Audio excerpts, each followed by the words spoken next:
আলাইকুম। আজকে সৌদি আরবের একটা জিনিস দেখাই।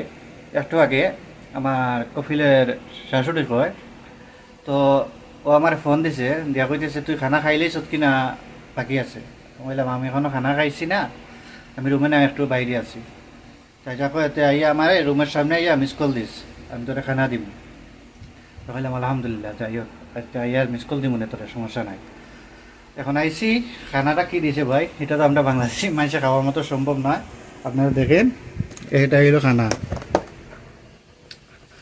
আচ্ছা কোন দিন এখানে কি খাইমু খানাটার মাঝে, এগুলো খাওয়ার সম্ভব আছে দেখুন তো। এবারে এটা নিজে আরো কি দিছে, আমরা বাংলাদেশি মানুষ তো এটা খাইতে পারতাম না। এটা কি মরিচ মনে হয়, কিসের যে বড় মরিচ আছে এগুলা। তো এটা সৌদি আরবের খানা খাওয়া আমাদের দ্বারা সম্ভব না। তাই আমার নিজের খানাটা আমি নিজেই ফাঁক করিলাই, অন্যের আশা করি লাভ হইতো না। আর সৌদি আরবের খানা আমার দ্বারা খাওয়া সম্ভব হইতো না। সবাই ভালো থাকবেন, সুস্থ থাকবেন।